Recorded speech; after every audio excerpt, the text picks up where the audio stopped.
Hey, what's up, guys? So it's been a little bit since the last video, but there are some updates coming for Affliction. There's some buffs coming, and I thought this was a perfect time for me to make a video talking about my feedback and opinions about the class and what I think could change with it. I've made a video like this before, and some of those things are still in here that I think that I talked about previously that I would still like to see for the spec, including Vile Taint and some other things like that. So if you have seen those videos, I hope that you continue to watch, even though I still will talk about some of the things again, because some things definitely have changed that I did talk about in the past. So with that said, let's jump right into it. So we'll jump into it with just the changes that are coming first, and I'll just kind of give my feedback on that. Starting off with haunt damage is increased by 75%. I don't really think this is a big deal, but I mean, 75% damage on anything is kind of crazy, but haunt in general already does not a whole lot of damage in the first place. Like if we look at my overall from this key, which was like a 12 Dawnbreaker, I think, haunt did like 33 million damage, which is not nothing. I mean, adding 75% on top of that's going to help. But essentially the core thing with all of these changes in general, in my opinion, just a little quick spoiler alert, most of them are just focused around single target damage, and I think a lot of it's mainly focused around raid damage, but it will still affect us in PvE and as a whole, and PvP, I'm sure, but in Mythic Plus in general. So, but I think Soul Harvester is probably going to benefit a lot more from this kind of stuff, or from these changes in particular. I think Hellcaller definitely lacks in single target and Prio, but I think that Soul Harvester was already a better choice for most content, at least as Mythic Plus is concerned. But Hellcaller will definitely benefit from these things. So haunt damage increased by 70% definitely helps with Soul Harvester, since Soul Harvester already has haunt tied mechanics. The second one is Focus Malignancy now causes Malefic Rapture to deal 25% increased damage to targets suffering from your UA, was 15%. So this talent is something that we were already taking. So that doesn't really change anything. That's just a buff on top of the talent that we were already taking, right? That's great.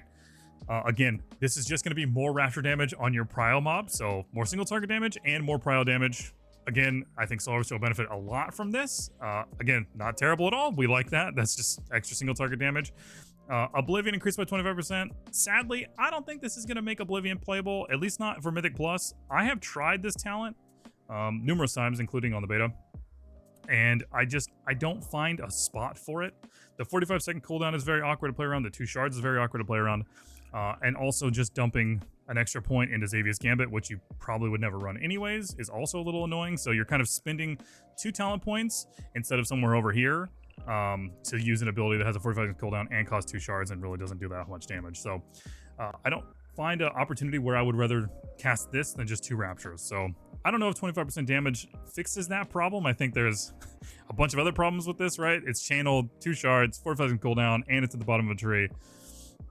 Maybe in PvP, or maybe there's like some like raid fight or something like that, you might be able to get some use out of this, but I personally have never found a use for this thing in Mythic Plus, and I don't think 25% damage on that's going to do it. Personally, I would like to see something can entirely change with Oblivion, and I'm not necessarily going to talk about that in my feedback video, but Oblivion as a whole is an interesting ability, and I would like to see something happen to it, but I don't think that just adding more damage on top of it's going to fix it, unless you add like a lot of damage on top of it, right? Next one is Xavier's Gambit increases damage to UA by 20%, was 15, so again, they're buffing this talent again. I think they're really trying to get this side of the tree to be a little bit more competitive with this side, since it's been default this side basically since we got this class tree on the alpha. Again, I have tried making talents on this side work, playing around some things. Obviously, I use Death's Embrace a lot, especially when keys get higher. But CV's Gambit and Oblivion have never really been one. Same with Perpetual Instability, which is another one they're targeting. Perpetual Instability increased by 20%. Again, I don't think this is something we would run, but maybe for raid. You know what I mean? There's a lot of talents here that I'm like, okay, maybe you move some of these over for raid, right? So maybe you drop one of these or this, and then you're picking these up to help with a little bit more single target damage. I don't think we'll do that for Mythic Plus. Maybe you might grab one of these, but personally, I don't think either one of these is as competitive as some of these ones over here are. So again, it's nice. Buffs are nice. It's a great starting point. I'm glad that they're aware of it, right? I talked about that on stream whenever somebody would come and ask me like what I thought about them. I think the buffs are nice. I think they're a great start, and I'm happy that they're at least aware of some problems that are going on, but it doesn't really tackle the main problem that's happening with Affliction right now, right? So it'll help in raid. It'll definitely help in keys. You'll probably feel a little bit of a bump, but not our biggest issue, right? And then the last one is Siphon Life now increased corruption by 30%, was 20. This is actually a pretty big, that's a 10% is not nothing, right? So I think they've been trying to make Absolute Corruption and Siphon Life a little bit more competitive with each other, but the ease of use with Absolute Corruption is just so nice, especially when playing Hellcaller, that I don't know if even 10% on top of Siphon Life would compete against that. It might. I'm definitely going to try it on Tuesday and see what I feel about that, especially with Hellcaller and Soul Harvester. I think if anything, you might run that with Soul Harvester. It's a little bit easier to just maintain corruption in a general sense with Soul Harvester anyways, but as Hellcaller with Withers, I think it's usually a little bit easier to just have those Withers out there permanently and just be building those constantly, even if 10%, but I'm definitely going to try both of them and see what I think. So if you're interested, I would highly recommend trying those and just see how it feels for you. I think it'll be a little strange if you've never really played regular corruption. You've always been playing absolute corruption to get back into that habit of catching those corruptions and watching those as a secondary dot.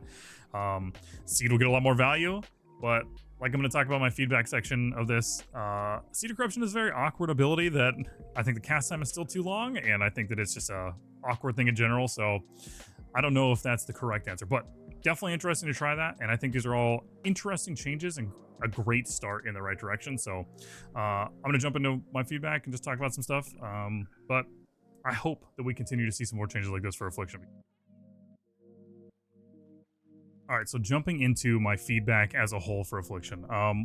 I've made one of these videos in the past, like I talked about in the intro, and some of the things I talked about in that video are still prevalent and I think are worth talking about. However, there are plenty of things I did talk about in that video that did get changed or in some capacity had an adjustment made. Siphon Life, obviously. I actually was one of the people who talked about that change to this being a choice node.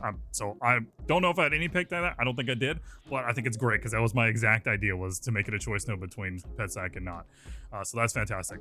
But with all that said, I think my number one point that I'm going to start with is our setup is too long. We currently have too many casts in our setup.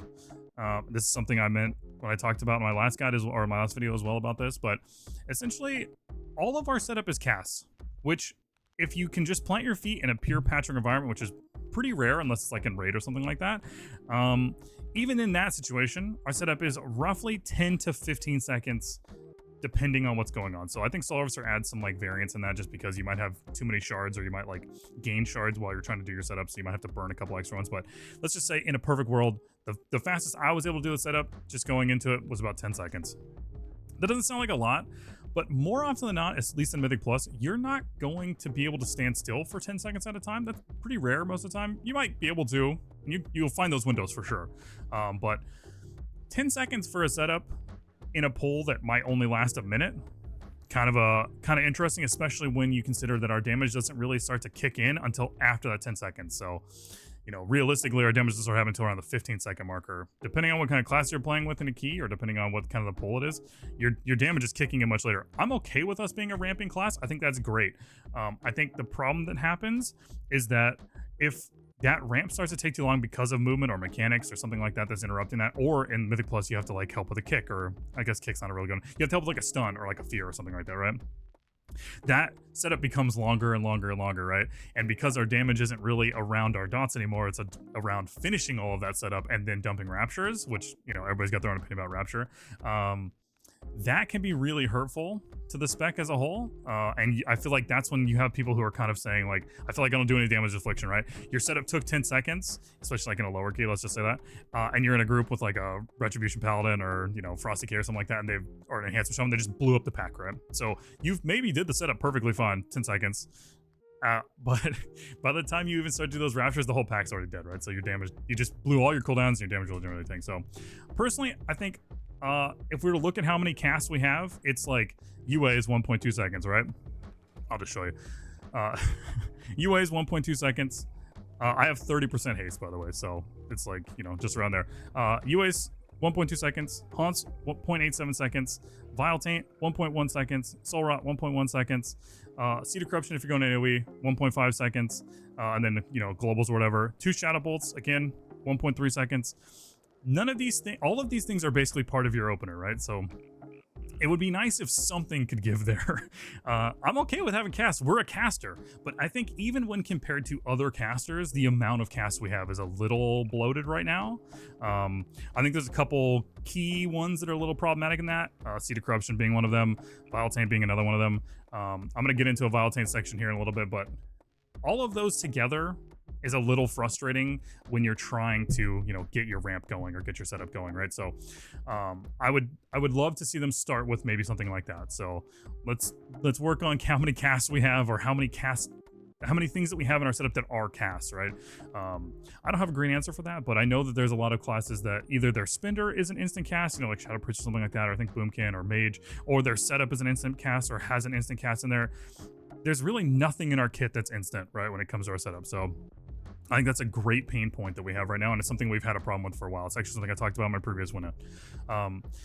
In the same sense that I kind of mentioned before, us plus movement, because of how many casts we have, we should be a class that should be a little bit okay in movement, right? Like our damages around dots, they're always there, they always exist. But the way that it currently exists, our dots do some damage, especially if you're playing Hellcaller. Your Withers are going to be doing damage for sure, but they do that damage because of how much, you know, Rapture is buffing them up, whatever. So movement is definitely not our friend, and there is a lot of movement in WoW current state, right? So especially Mythic Plus, there's tons of things you need to dodge, or, you know, things like that. So movement hurts Affliction a lot, and it hurts a lot of casters a lot, but a lot of casters have options, and it's one of the reasons that I usually choose to run Shadow Bolt, which is a big question around my stream, is why I'm running Shadow Bolt instead of Drain. It's because of movement. So Nightfall Shadow Bolt gives me something to cast while I'm moving, and then that can proc a Crescendo, which gives me something else I can cast while I'm moving, so I'm still doing damage, right? Having anything that we can do while we're moving because of how much movement there is really important. So it's nice that we have Crescendo to be able to do that. It's nice that we have an option with Nightfall to be able to do that. I personally love that playstyle. It makes me just give me a little bit more fluid movement. With how many casts we have, I don't like playing around Drain as much. So that's usually what I talk about. That's what I talk in my guide and stuff like that. But it is something that I think, especially even if you just look at other casters that Affliction kind of really struggles with, even if you just look at Destro, right? Like Destro's main spender with Rain, in AoE they can move the entire time, right? You might have to plant your feet for Cataclysm, but you still get that damage out there. Then you have Malevolence and you just spam Rain of Fires, drop your melee. All of those things are pretty much instant, right? Or you have something to do that's very good in that instant movement.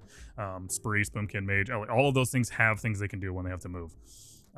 Affliction doesn't have an easy answer to that question, so I would like to see something change with that for sure. I don't have a great answer for that.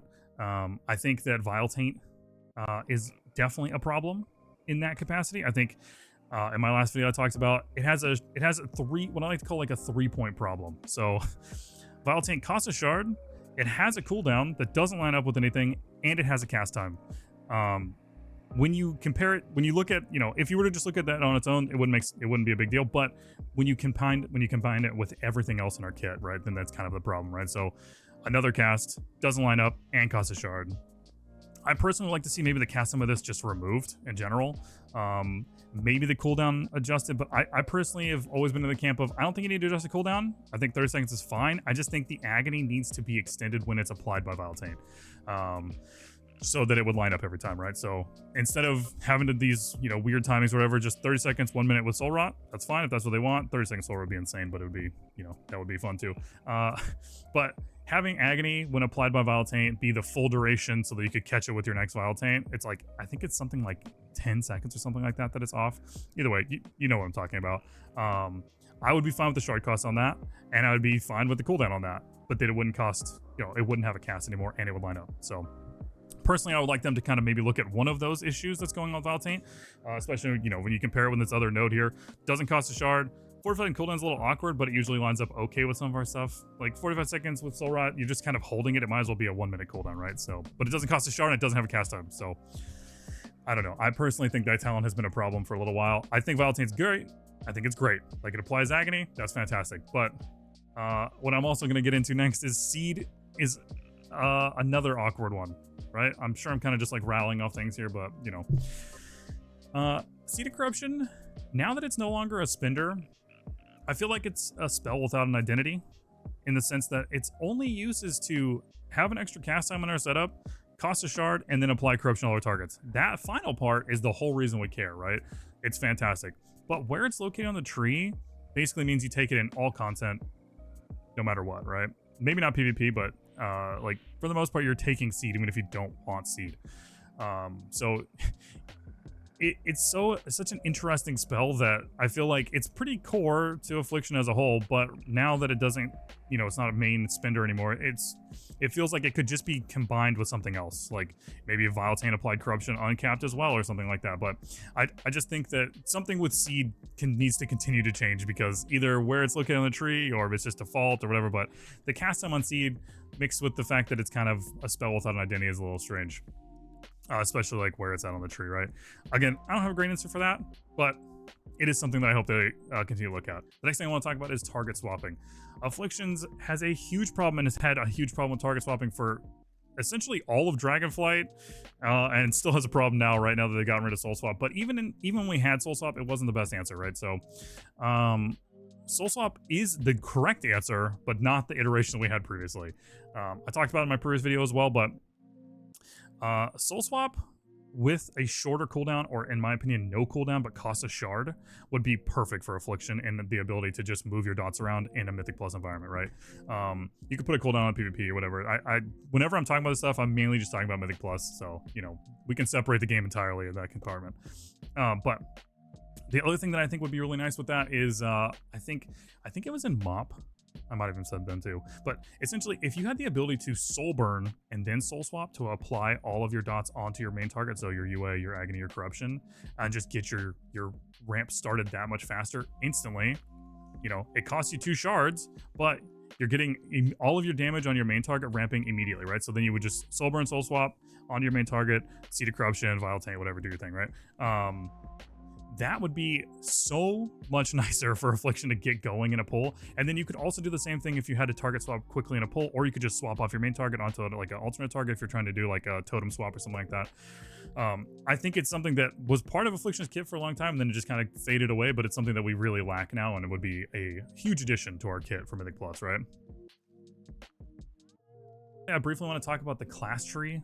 I don't want to super dig into the class tree and problems with the class tree, because I think there's definitely a lot, but the core idea here is that there are too many points that are kind of just baseline that you just take that aren't really any meaningful choice, right? Like, we don't have a whole lot of points to take any meaningful choice. Like, if you wanted to take Amplify Curse or whatever, there's really nothing you can give up to take that easily, right? Or like Abyss Walker if you want that, or if you want to take Fiendish Destroy. Like, you might be able to move some points around from this, but for the most part, I have to drop Demonic Fortitude to take the new talent that makes our Soul Stone fast, right? So I'm giving up 5% health for that. There's other talents in here that are interesting that might be fun to play around with. Having shorter fell down with Soul Harvester is insane if you're getting farmed or whatever, but even then, there's not a whole lot of meaningful choice that can be made here. There's plenty of class trees that have meaningful choice or like interesting choices that you can make. Maybe you can move some stuff around for what you need. We don't really have anything like that. Like, our capstone talents are okay. I think Soul Burn's great in specific situations. Most of the time you're only using it if you're Lock Rock, so most people aren't even thinking about it. Demonic Gateway, sometimes, if you need a fast gate, or Demonic Teleport is the other one that you're probably usually using it, which again, in super specific situations, is fantastic, like last boss of City of Threads or something, right? So Conduit is a set it and forget it. Like, most people probably don't even know what this ability does. They just know they have it, right? It's great. It's awesome. I think it's a cool talent, but again, is there a whole lot of choice that we're making here? Like, I don't really think so, and it's something that could be up here for all you care, right? The new talent for Demonic Hellstones, this is fantastic. Again, it's not really a choice node or anything that we would take, maybe sometimes and other times, but this talent is fantastic for helping on survivability. People usually think about we're being really tanky, and we are pretty tanky, but we definitely have weaknesses compared to some of these other classes that are very, very tanky, right? So this kind of helps every 1 minute with that, especially when combined with Soul Burn. So those are cool. But there's just not enough points to make a lot of interesting choices here for certain things if you wanted something different, like Amp Curse. Amp Curse in general with Affliction is actually really weird too, because of Vile Taint. Kind of going back to that, Vile Taint overwrites your curses. So if you Amp Curse and then put it on a target, and then you Vile Taint and that target can be slowed, that Amp Curse is completely gone. So Destro and Demon don't have to deal with that, but Vile Taint again coming back into being a problem. I wish it kind of worked on like a tier system, where like if you had Curse of Tongues out there, or Curse Weakness out there, or Curse of the Satyr out there, or whatever it's called, it wouldn't apply exhaustion over that from Vile Taint, right? I feel like that would be a very small change that would go a long way in making us feel like we can use our curses a little bit more frequently, right? Again, if that target can't be slowed, you can just throw it out there. It's all good. But the easy answer is, I think there's these 2-point nodes, you could drop these to 1 points and, you know, same value or whatever, but it would give you 2 extra points to play around with. That might be an easy choice if they don't want to do a full rework of our class tree, but I think our class tree has been a little lackluster for quite a while now, other than when we got these 2 talents, right? But which is a cool start. I think those are cool. I actually think this talent is awesome. I think Soulstone having a faster cooldown and casting Hellstone having a faster cooldown, I think those are both great. I wish I could take it by default more frequently, but not really an option, right? So I don't have a ton of things to say about this other than, which sounds terrible, but I hope that they continue to look at this and make some more adjustments to this, because it would be nice. And in that same vein, I think it'd be really cool if we had a little bit more group utility. We do have some cool group utility. I think Hellstone's cool if people use them. I think Gate's cool if you have good spots for it, right? Like there's plenty of cool, interesting gate skips that can happen in dungeons. That's awesome.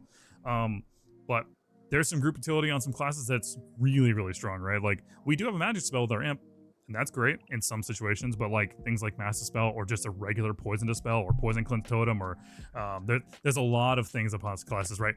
Mass Barrier from mages. I have said in a previous video that I think Mass Dark Pact would be really, really cool.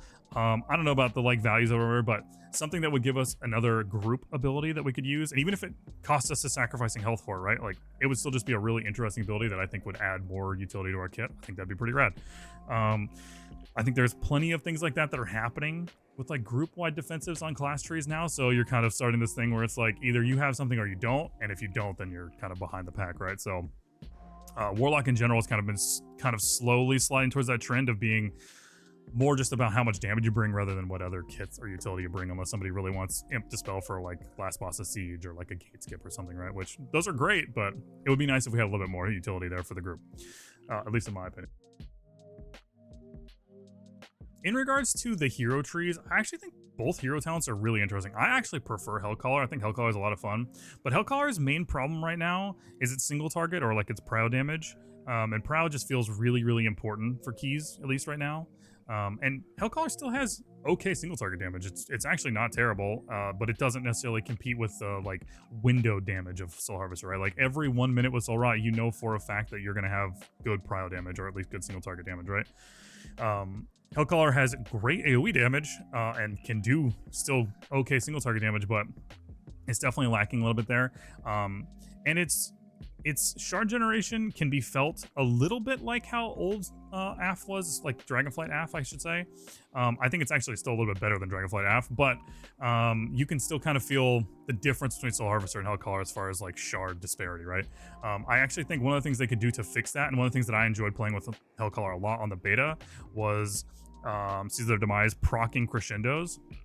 I don't remember the exact number that they adjusted this by, but I think this is one of the main ways to make Hellcaller feel better. So when you stack up all those withers and then they're starting to collapse, you get crescendos. So you're kind of rewarded with not necessarily shards, but you're rewarded with similar type of play by building up those stacks, right? So, and this should kind of help fill in those gaps of when you don't have shards and allow you to kind of build up shards in those same windows, right? So I would like maybe a small adjustment on this. Obviously, it could get out of control if it gets too high, and I think it was actually a little bit strong on the beta, but it would be something really cool. I think it would help with the spec as a whole. But I think Hellcaller is a lot of fun. I think Soul Harvester is a lot of fun as well. There's actually things that I like about both of these hero talents, and I think Affliction as a whole is actually in a really interesting spot as far as the fact that you can play either one of these and still push keys with both of these things. Soul Harvester might be a little bit better to just default to for most situations, but I have definitely done plenty of keys Hellcaller and Soul Harvester, and you can do it. It's there. There's maybe potentially certain windows like around the 14-15 key range where you might want Soul Harvester or you might want Hellcaller for something, but I don't know if a lot of classes have the ability to kind of play both of their hero talents like we do, right? So it's pretty cool and it's pretty fun. So I hope to see more adjustments to this tree because I really want to play Hellcaller a little bit more. So, and then Soul Harvester's main thing that I think it's lacking right now is in between its cooldowns. So in its cooldowns, it has tons of damage. Outside of its cooldowns, sometimes it can feel like you're missing a little bit of something. And I think Soul Anathema is supposed to like make up for that. But it just, right now it's a little lackluster. Your Nightfall procs and proccing all that should be that in-between damage, but sometimes it's just not really there, right? So I would like to see maybe some adjustments to that kind of stuff. I know they've made some adjustments already to Soul Harvester and Hellcaller in general for that in-between damage, but definitely something I hope to keep an eye on. Shard generation as a whole is something I should talk about in this video too. I think Soul Harvester doesn't have shard generation problems in my opinion. Actually, usually I'm overspending shards to kind of dump things before that solar window. Obviously, you can still get into those windows. And Hellcaller definitely can have those shard generation problems, but I think they could be fixed via Torment or by Crescendo procs and Seeds of the Demise helping with that situation. So I hope to see some more adjustments in that realm as well. All right, so quick recap on all those things. I think we have far too many casts right now, and I would like to see some of those either turn into instant casts or maybe be combined into some abilities. Vile Taint and Seed maybe, or something like that. I think Vile Taint in particular is kind of a big pain point, overriding our curses. Cost a shard, doesn't line up with any of our stuff, and has a cast time that's just awkward in our setup, right? So that's a big pain point. I think it's been a big pain point for a while. I didn't really talk about Dark Glare, but I think Dark Glare is still an interesting cooldown, especially when combined with everything else now. Its real main focus is just to extend all of our dots, and how strong Soul Rod is, and all of our dots in a whole are in our, you know, burning our Rapture windows. Extending those dots is the main point, but Dark Glare is still a very he doesn't feel as amazing to press, but he doesn't feel as bad as used to press, because he definitely used to feel bad. Something with target swapping would be nice. Potentially bring back Soul Swap that has no cooldown, cost a shard, and we can soul burn to apply all of our dots. I think that would be amazing. Maybe make some adjustments to our class tree so we have a little bit more choice when it comes to a utility and things we can bring to the group, and maybe bring some things that we don't have right now that could make us a little bit stronger for our groups. Maybe like Group Dark Pact or something like that. Reducing how many buttons we have that are just bloated buttons like Seed, Vile Taint, all those kind of things like that maybe, again, could be combined into something. And maybe making our dots a little bit more impactful for the in-between time, right? So maybe reducing the power of Rapture, but improving the power of our dots. That might be an interesting choice as well. All right, guys, that about wraps it up. So I haven't made a video in a while. Keys have definitely been still going over on the Twitch, but I just haven't had that thing to make anything over here. And like I've talked about in my previous videos, I won't make a video unless it's something I feel like I want to talk about. And with the buffs coming in, and already being asked these questions before on the stream, and already having this stuff kind of written down and my thoughts about, you know, some of the stuff I'd like to see with AF, I thought it'd be a good time to make this video. If you are interested in seeing live keys and just a place to hang out, you should come by the stream, twitch.tv/Arson. Have a good time over there every night. I stream Tuesday through Saturday. You're more than welcome to come hang out with us. I will continue to make videos, in case you're wondering, but things might be sporadic. You might get a video every week. You might get a video, like several videos a week. You might not get a video for a couple months or something like that. That's just kind of how it goes over here for me. But I'm always live over on the Twitch. So if you do have questions, come check that out. I do still have a few videos that I'm working on. I do still want to make a UI video. I do still want to make a video kind of talking about dungeon tips and tricks. I might still make that video for season 1. If I don't make that video for season 1, there will be a video like that for season 2, as far as I can. That one usually takes me a little bit of time to put together, especially finding out the different tips and tricks and things like that to put into keys, but I do like making that for you. Lastly, I just want to say thank you guys for hanging out here, and thank you guys for watching these videos. It really does mean a lot to me. I know that I mainly, you know, like I said, I don't release videos a whole lot over here, but that's just because I want to release stuff that I want to make and that I enjoy making and that I think is good. So hopefully you enjoyed. Thank you so much for watching. I hope you have some feedback of your own, maybe make some forum posts, things like that. I look forward to hearing from you guys. Thank you so much for watching. See you guys in the next one.